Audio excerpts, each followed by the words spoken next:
Good evening. Today I will continue reading Bill Cooper's Behold a Pale Horse. Three early secret societies that can be directly connected to a modern descendant are the cults of Roshaniya, Mithras, and their counterpart, the Builders. They have many things in common with the Freemasons of today, as well as with many other branches of the Illuminati. For instance, common to the Brotherhood are the symbolic rebirth into a new life without going through the portal of death during initiation. Reference to the lion and the grip of the lion's paw in the Master Mason's degree. The 3 degrees, which is the same as the ancient Masonic rites before the many other degrees were added. The ladder of 7 rungs, men only, and the all-seeing eye. Of special interest is the powerful society in Afghanistan in ancient times called the Roshaniya, Illuminated Ones. These are actually references to the mystical cult going back through history to the House of Wisdom at Cairo. The major tenets of this cult were the abolition of private property, the elimination of religion, the elimination of nation states, the belief that illumination emanated from the Supreme Being who desired a class of perfect men and women to carry out the organization and direction of the world. Belief in a plan to reshape the social system of the world by first taking control of individual countries one by one, and the belief that after reaching the 4th degree, one could communicate directly with the unknown supervisors who had imparted knowledge to initiates throughout the ages. Wise men will again recognize the Brotherhood. Can you hear the echo of the Nazi Party, the Communist Party, the extreme right, and the extreme left? The important fact to remember is that the leaders of both the right and the left are a small, hardcore of men who have been and still are illuminists or members of the Brotherhood. They may have been or may be members of the Christian or Jewish religions, but that is only to further their own ends. They are and always have been Luciferian and internationalists. They give allegiance to no particular nation, although they have used on occasion nationalism to further their causes. Their only concern is to gain greater economic and political power. The ultimate objective of the leaders of both groups is identical. They are determined to win for themselves undisputed control of the wealth, natural resources, and manpower of the entire planet. They intend to turn the world into their conception of a Luciferian totalitarian socialist state. In the process, they will eliminate all Christians, Jews, and atheists. You have just learned one, but only one, of the great mysteries. The Roshaniya also called themselves the Order. Initiates took an oath that absorbed them of all allegiance except to the Order, and stated, I bind myself to perpetual silence and unshaken loyalty and submission to the Order.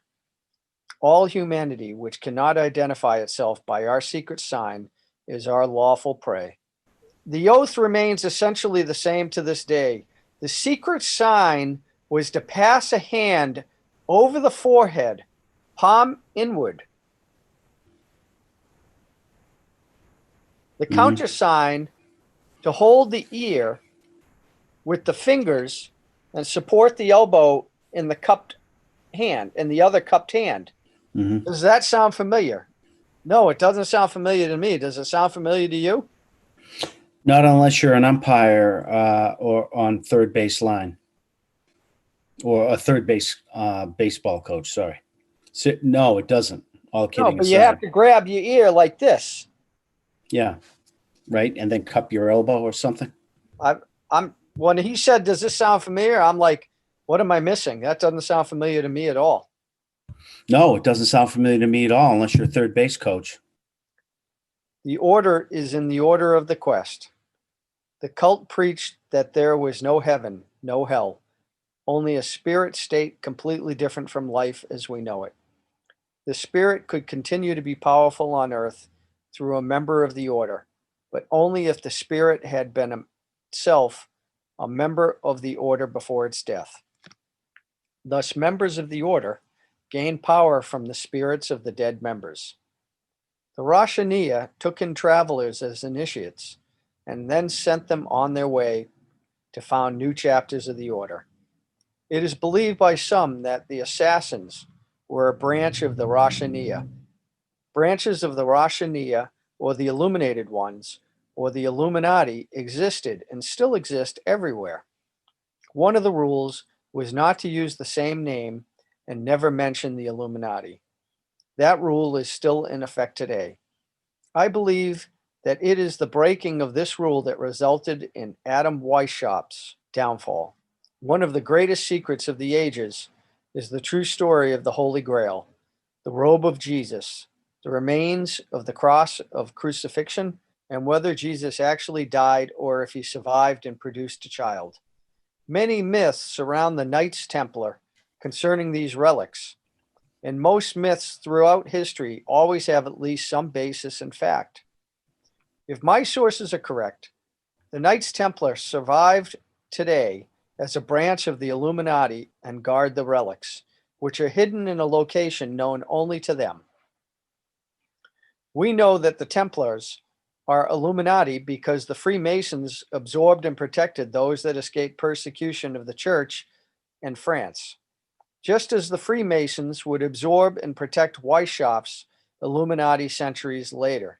The Knights Templar exist today as a higher degree of Freemasonry within the Templar Order. In fact, the Knights Templar is a branch of the Order of the Quest. The DeMolay Society is a branch of the Freemasons that consecrates the memory of the persecution of the Knights Templar, and in particular their leader, Jacques de Molay. I know because I was a member of the DeMolay Society as a young adult. I loved the mystery and ritual. I became separated from the society when my family moved to a location out of reach of any lodge. I believe to this day that my association with the DeMolay Society may have been the reason for my selection for naval security and intelligence. According to members of the intelligence community, when the New World Order is solidified, the relics will be taken out, will be united with the Spear of Destiny, and will, according to legend, give the world's ruler absolute power. This may confirm beliefs passed down through the ages that describe the significance of these relics when united in the hands of one man. It may also explain Hitler's desperate search for their hiding place during World War II. Again, I must remind you that it makes not one iota of difference what you believe. If they believe, you will be affected. The Knights Templar were founded sometime during the 11th century in Jerusalem by the Prière de Sion for the express purpose of guarding the remaining relics of Jesus and to provide military protection for the religious travelers during the pilgrimage to the Holy City. The Prière de Sion was a religious order founded upon Mount Sion in Jerusalem. De Sion. Yeah. The order set for itself the goal of preserving and recording the bloodline of Jesus and the house of David. Through every means available to them, the Prière de Sion had found and retrieved the maintaining relics. These relics were entrusted to the Knights Templar for safekeeping. I am amazed at the authors of Holy Blood, Holy Grail, and the information that they have unearthed. Most of all, I am amazed at their inability to put the puzzle together. The treasure hidden in France is not the treasure of the Temple of Jerusalem. It is the Holy Grail itself, the robe of Jesus, the last remaining pieces of the cross of the crucifixion, and according to my sources, someone's bones. I can tell you that the reality of the bones will shake the world to its very foundations. If I have been told the truth, the relics are hidden in France. I know the location, and so do the authors of Holy Blood, Holy Grail, but they do not know that they know. Or do they? Adam Weishaupt, a young professor of canon law at Ingolstadt University in Germany, was a Jesuit priest and an initiate of the Illuminati. Mm-hmm. Branch of the order he founded in Germany in 1776 was Wow. the same Illuminati previously discussed.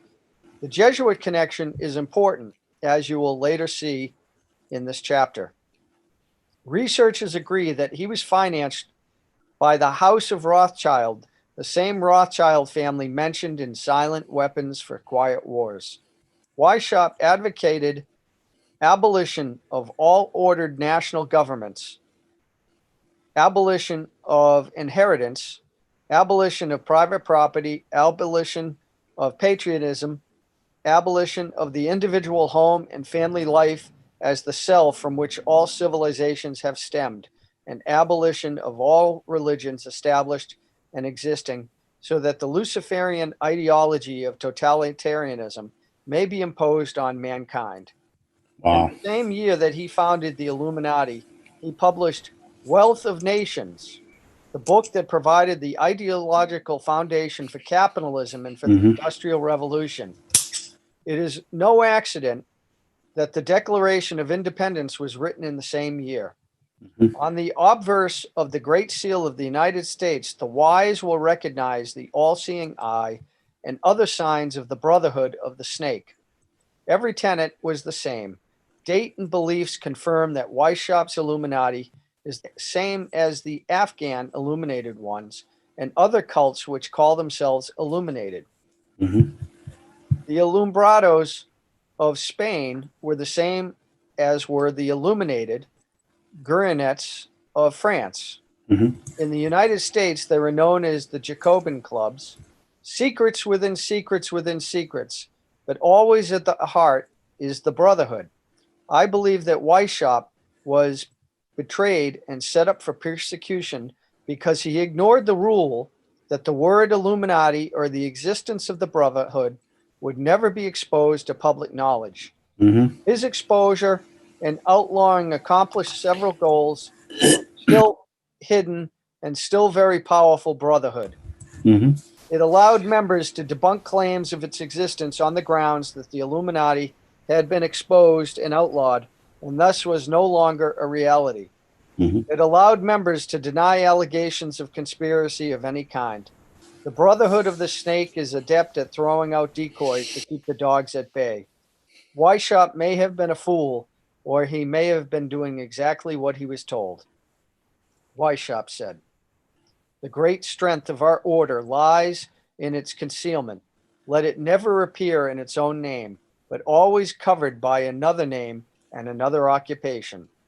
Allegations that the Freemason organizations were infiltrated by the Illuminati during Weishaupt's reign are hogwash.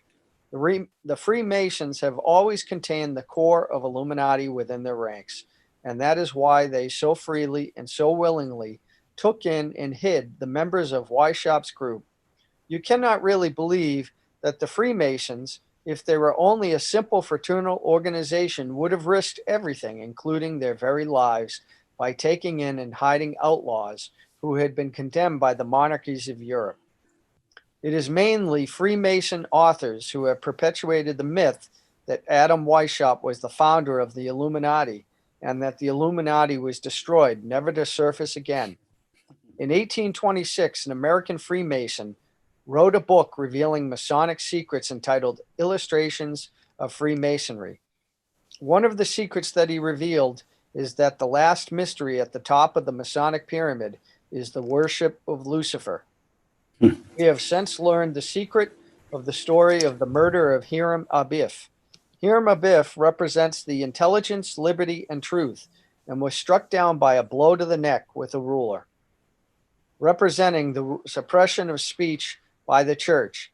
Then he was struck in the heart with the square, representing the suppression of belief by the state.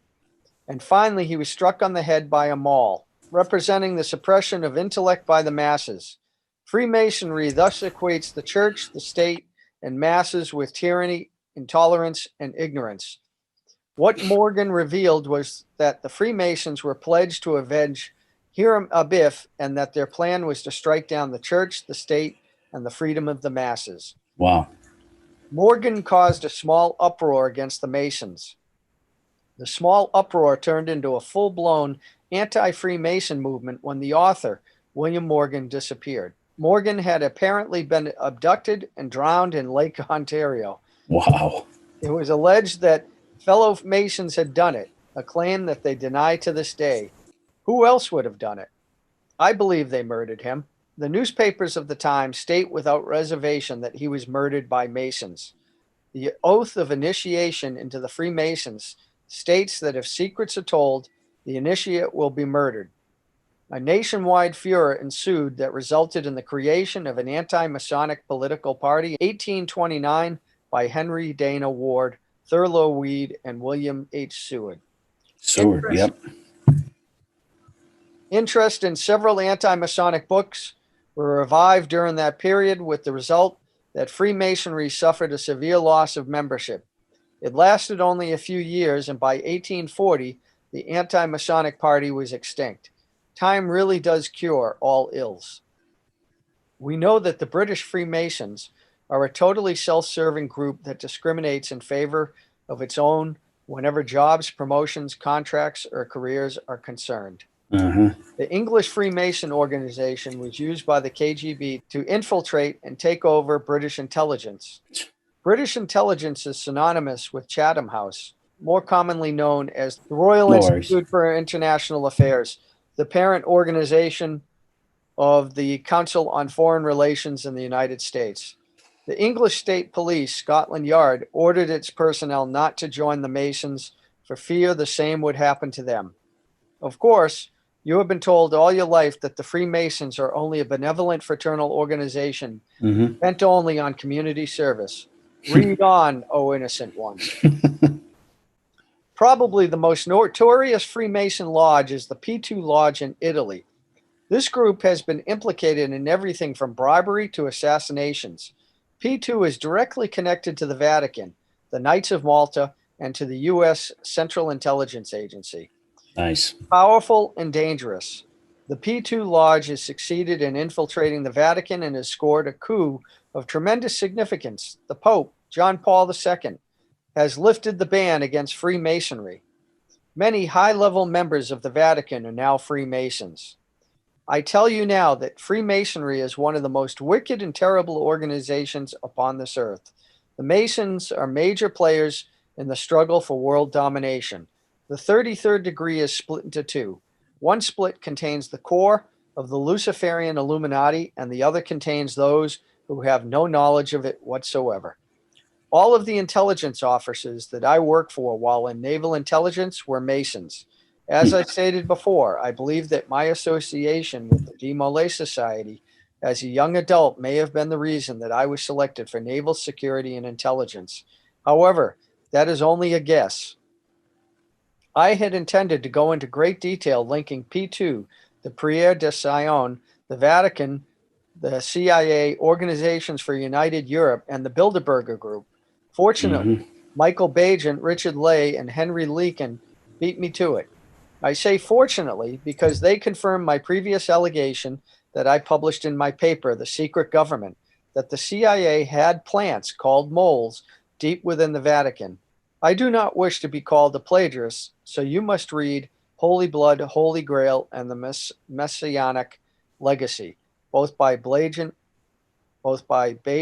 Lay, and Lincoln. Any reputable bookstore should carry them. Between pages 343 and 361 of the Messianic Legacy, you can read of the alliance of power that resulted in a secret world government. Most members of the Freemasons are not aware that the Illuminati practices what is known as secrets within secrets, or organizations within organizations. Wow. This is one purpose of initiation. I cannot excuse any of the members, however, for anyone who joins a society without knowing everything about the organization is indeed a fool. Only those at the top who have passed every test truly know what the Masons are hiding, thus rendering it impossible for anyone outside to know much at all about the group. What does that say about new members or those who are already members but do not know the ultimate secrets? It tells me that fools abound. Unlike authors who, out of fear, have acted as apologists for the Freemasons, I decline to absolve them of responsibility and guilt.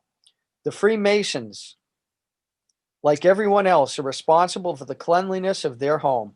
The occupant of a secret house within a secret house within a secret house cannot clean if he cannot see the number of rooms or what they contain. Their house is a stinking cesspool. Look for the Masons for the guilty party if anything happens to me. I believe that they have murdered in the past and that they will murder in the future. I firmly believe that all adult secret societies that practice degrees of initiation and consider the members to be illuminated are branches of the original ages-old Illuminati. Their goal is to rule the world. The doctrine of this group is not democracy or communism, but is a form of fascism. The doctrine is totalitarian socialism. You must begin to think correctly.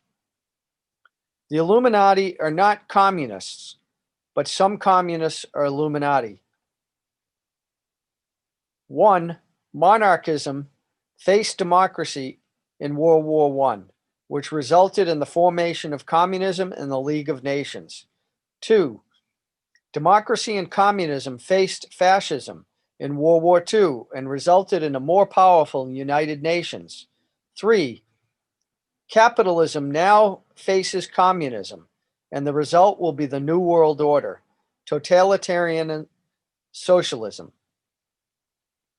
The 1953 report of the California Senate Investigating Committee on Education stated, so-called modern communism is apparently the same hypocritical world conspiracy to destroy civilization that was founded by the Illuminati.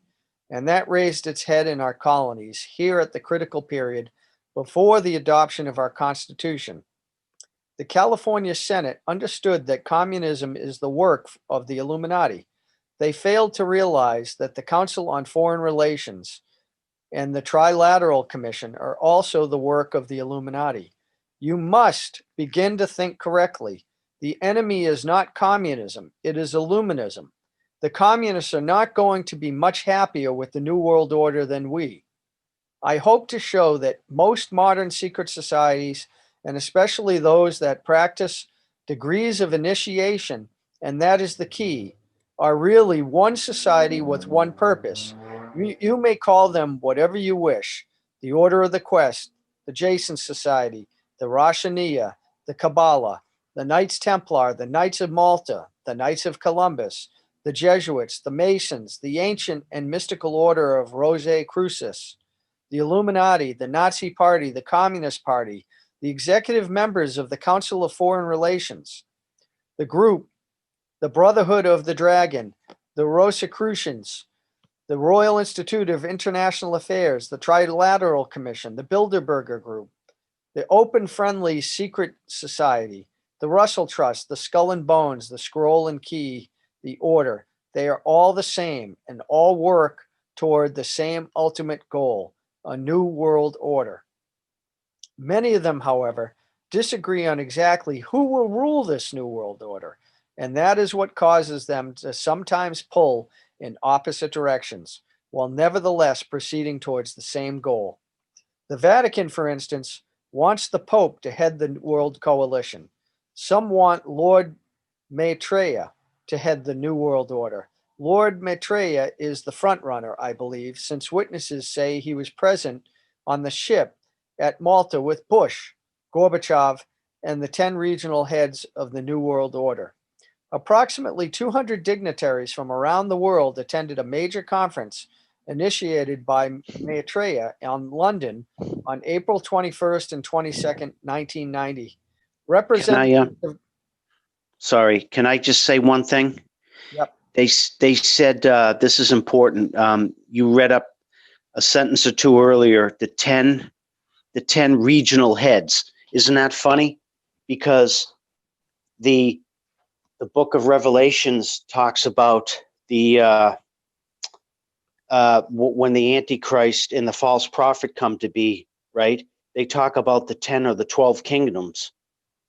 You know, how the earth will be divided up when that happens.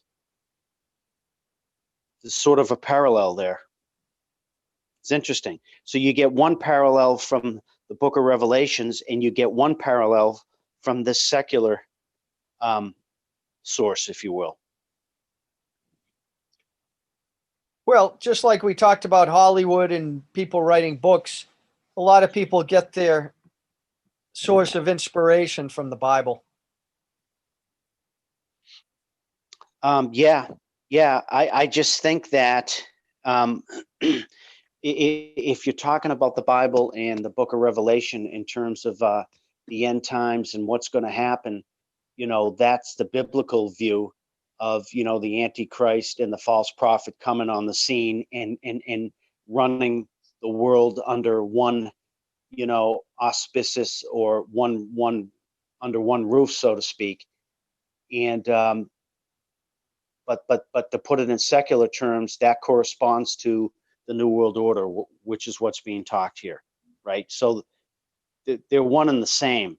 Just one is from a secular point of view, aka what's here, and then what the Bible talks about. It's just funny how they sort of match up a little bit, I think.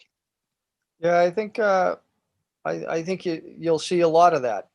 Yeah, it's not, I guess funny's the wrong word. It's not funny, haha, humorous. It's just very interesting. It goes back to what you read a couple pages ago, Dave, where he said nothing is coincidence, I guess. I guess that's sort of what I mean. On the surface, everything seems to be random and coincidental. But when you really take the time to step back and look at something and study it, and then try to connect the dots, you realize there's not as much randomness in coincidence out there as you think. That's kind why. of, Yeah, absolutely. Yeah. And Yeah. I've never heard of this Lord Maitreya. neither have I. This is a first for me. Yep. Yeah, and I looked it up while you were talking, and it says it's a theoretical religious head. So they said he was present on the ship at Malta. So I don't know. Bill Cooper, he references some stuff that I have no idea what he's saying sometimes. Well, absolutely. Totally. And in a way, it should be that way, right? I mean, hence that's what gives value or potential value to this, right? Because he's dispersing information that's just simply not known by the masses. That's for sure. Yeah. So, maybe this Maitreya, maybe he is going to be, maybe he is the Antichrist. Who knows? I don't know. I didn't think the Antichrist was around yet, but okay. Well, I mean, if what's going to go down in terms of the New World Order slash, to put it in how the biblical terms references it, chances are, if we're going to see the New World Order, put it this way, Dave, in our lifetime, Yep. which is highly possible, we'll see it in our lifetime within See the next what? 20. We'll see the New World Order within our lifetime. It's already there. Well, but it's not fully rolled out or anything like that, right? I mean, there's not really. Oh, you mean as far as kicking out the UN and actually becoming like Star Trek? Well, the UN is a loose amalgamation right now, right? I mean, the New World Order is not, in my opinion, fully rolled out. I mean, is it on the way by the powers that be? Yeah. Are they, trying to get it together and get it rolled out? Absolutely. Is it fully rolled out? No. You'll know it's rolled out when that person, number one, in my opinion, comes on the scene, the Antichrist with the false prophet. In other words, the leader who's charismatic, literally handsome, probably going to be from somewhere in Europe. He offers the ultimate solution to the world. The whole world agrees to basically come together where there's no more states / countries like we have now. You basically have one world government, one world military, one world court, if you will, one currency, etc. We're not there yet. Well, that's why a lot of people are warning about the Great Deception that they have planned to initiate that, to roll that out. And that is by introducing alien attacks.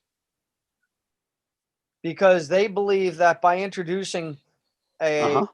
an alien attack, now that will be the catalyst for them to say, we need to form a one world, come together to fight off this alien invasion. That's a great point. That's a great point. What, as false as that is, or as artificial as it is, on the surface, what better excuse would there be for everybody to do away with their borders, language, and culture? At least language and culture, figuratively speaking, but definitely their borders, right? What better excuse to give them up, right? Well, the other thing is let's say that there's a new and improved COVID come this winter. Maybe that's enough for countries to get together and drop all boundaries and say, we're going to launch these tougher standards on all 100%. citizens in the world. You are spot on. And I'll tell you right now, just guess what just came out on Yahoo Financial today, like 3 hours ago. The power dong. No, he's sleeping right now, but he's dormant. Okay. About 3 hours ago, the CDC put out a new addendum, if you will, to their overall, thesis to, the problem with COVID, and what they added to it or appended to it is, and I'm like, the timing couldn't be more perfect, especially with Trump getting sick and all that, supposedly, and all that. They just said that he was released from the hospital today. He's Right. going to show that it's nothing to be worried about. Is his that's what Trump's going to do. I totally agree with you, but do you notice how they're always seem to be one step ahead? The CDC just released today, and this is exactly what struck me. I'm like, geez, what perfect timing, guys, especially with Trump, because Trump's going to come out and do what you just said probably and say, yeah, I felt a little blasé, but it's really not as bad. He's going to probably say what you said. It's really not as bad as they say. But yet the CDC just came out today and said, Dave, the thing is airborne. This is why you see Which is a lie, which is a complete lie. But that's what they're saying. They're saying it now. Because a virus can't go airborne like that. Well, you know what? You know that, and I know that because we've done some studying and reading, but the bulk of the public, dude, they don't know that. They think a virus floats in the air. It doesn't. It doesn't. It starts internally in your cell. That's how ignorant they are. So the CDC is saying that Dave, you and I could be speaking 8-10 feet away and it could be airborne and I can breathe it in, or vice versa. Yeah. That's what they're saying now. Isn't that convenient? Well, I read briefly. I pass over these things very quickly because I'm not. Isn't it convenient though? Isn't it? Well, they have a game plan, dude. They have 100%. A game plan. Yeah. And the thing is, they're very intelligent because they continue to press what they know is working. Okay. Well, they do, but like when Hillary Clinton was running, right? They, and after she lost, they tried the Russian angle, but they realized the Russian angle wasn't working. Well, agreed. But here's what I would say. You're absolutely right. They are smart enough to know that, it's really simple and brilliant at the same time. And I stress simple, meaning that it's the old saying, if it works and it ain't broken, don't fix it. So keep pushing it, right?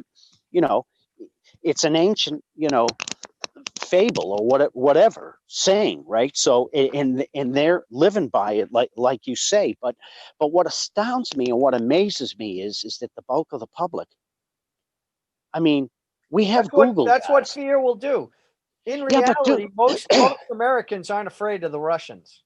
Okay. But all of a sudden, this invisible virus that could kill me and then my whole family. Oh my God, save us. Okay, I totally agree. But here's the issue. If this was 20 years ago or even 10 years ago, I could see that more so because we didn't quite have access and we didn't have, the world's libraries, if you will, in the palm of your hand. But we do now. And we have a search engine that everybody knows called Google. All you got to do is go to friggin' Google and type in virus. Well, there's more than just Google, dude. Okay, but you hear what I'm saying. Okay. Let's not You give know, them, let's not give them airtime is what I'm saying. well, a third grader can go out to any search engine, okay, and type the word virus and read about it and know within a minute or two basically what it is and what it isn't.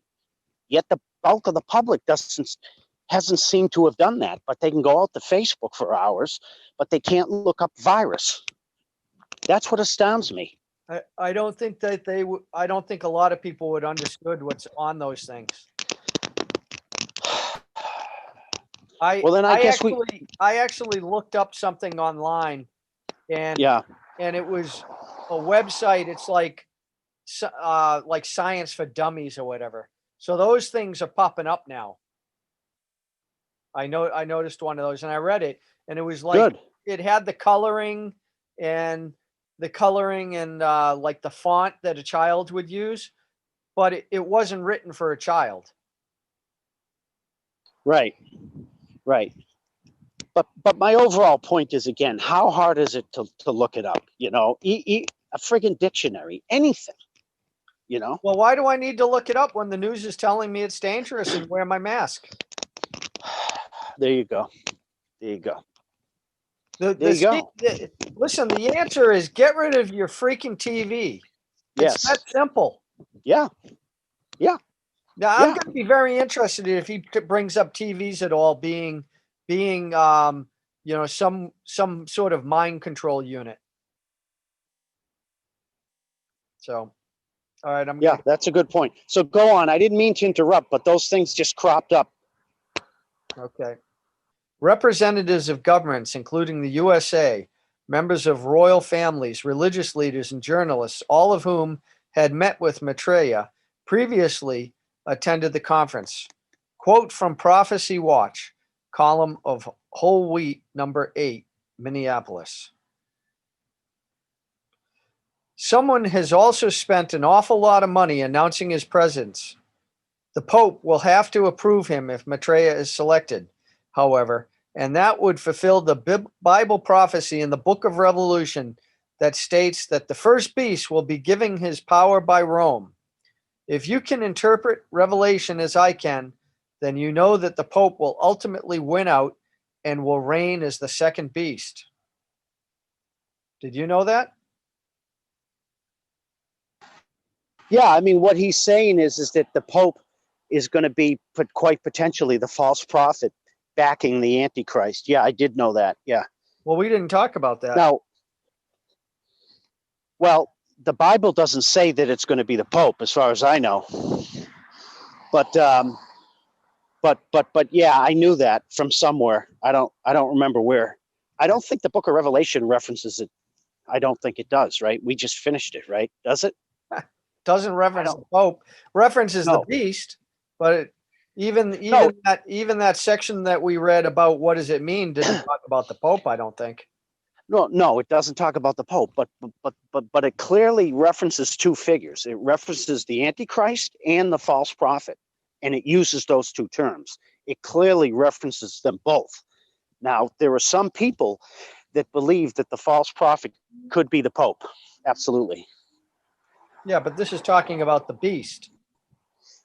Well, it makes sense that the false prophet would potentially support the Antichrist, right? Because if he did, I mean, think about it in the world's eyes.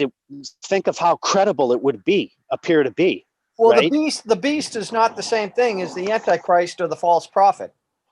Right. Well, that's true. Yeah.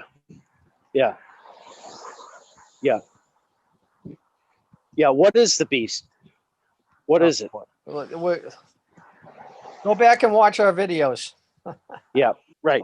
In 1952, an alliance was formed, bringing them all together for the first time in history. The Black families, the Illuminati, the Vatican, and the Freemasons now work together to bring about the New World Order.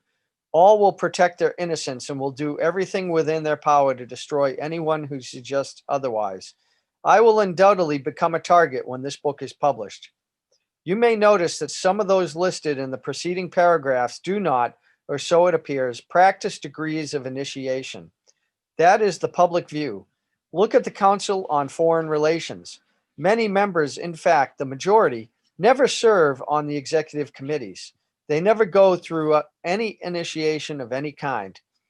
They are, in fact, the power base and are used to gain a consensus of opinion. The majority are not really members, but are made to feel as if they are. In reality, they are being used and are unwilling or unable to understand.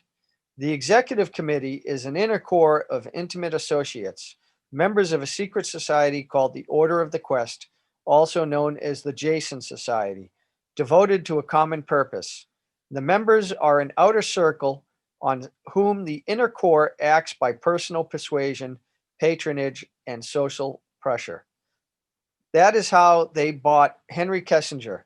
Rockefeller gave Kissinger a grant of $50,000 in the early 50s, a fortune in those days, and made dear old Henry a member of the CFR. Anyone Wow. in the outer circle who does not toe the mark is summarily expelled, and the lesson is not lost on those who remain. Do you remember Wow. the human desire to be a member of the elect? That is the principle at work. Hmm.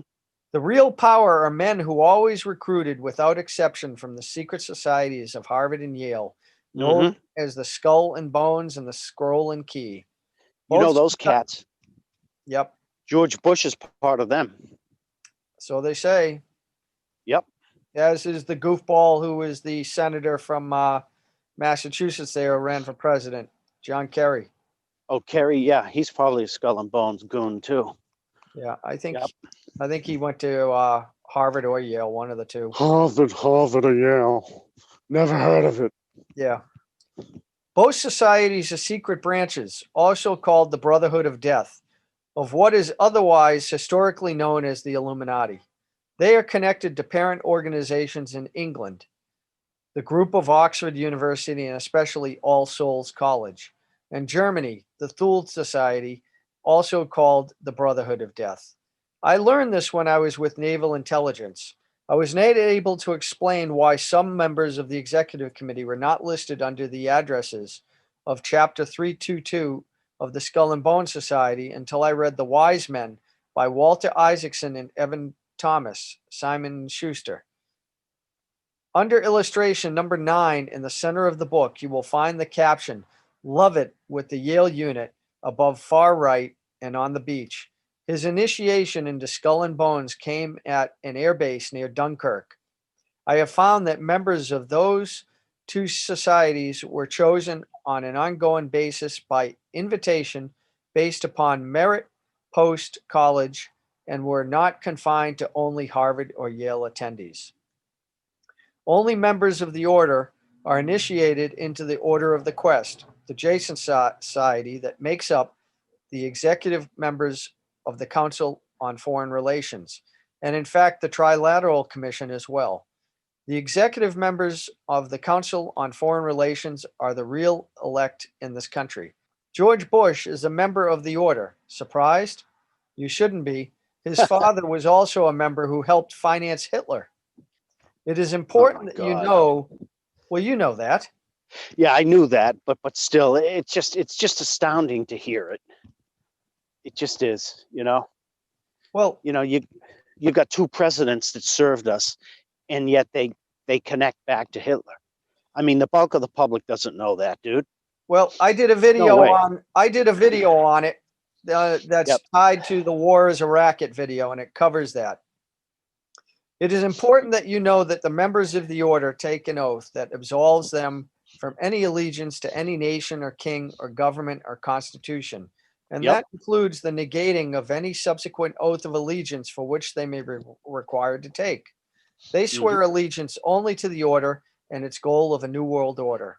George Bush is not a loyal citizen of the United States, but instead is loyal only to the destruction of the United States and to the formation of the New World Order.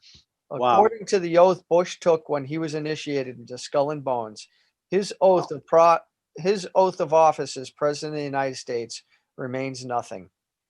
Wow. The Trilateral Commission is an elite group of some 300 very prominent business, political, and intellectual decision makers of Western Europe, North America, and Japan. This enterprise is a private agency that works to build up political and economic cooperation among the three regions. Its grand design, which is no longer hides, is a new world order. The Trilateral Commission was the idea of its founder, American banking magnate David Rockefeller. The real reason for its formation was the decline of the Council on Foreign Relations power as a result of the people's dissatisfaction with the Vietnam War. The reasoning behind the move towards the Trilateral Commission was the same as entering two horses in the same race. It doubles the chances of winning. The real power has always remained solidly in the hands of the CFR. The Rockefeller family was, is, and always will be the benefactor of both organizations. Rockefeller, though powerful, is not in control in this country or anywhere else. The key to the real power is the fact that Rockefeller had to put out feelers at a Bilderberger group meeting in 1972 about forming a private group of trilateral leaders. The Bilderberg group gave the nod, and Rockefeller's man Zbigniew Brzezinski gathered up a membership and organized the Trilateral Commission in 1972, not in 1973 as the commission claims.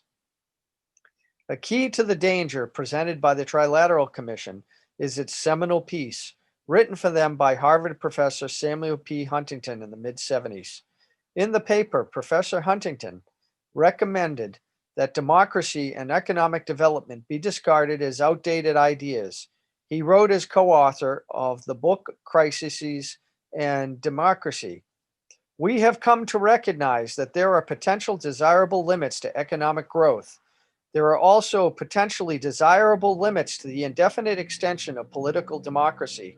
A government which lacks authority will have little ability short of cataclysmic crisis to impose on its people the sacrifices which may be necessary.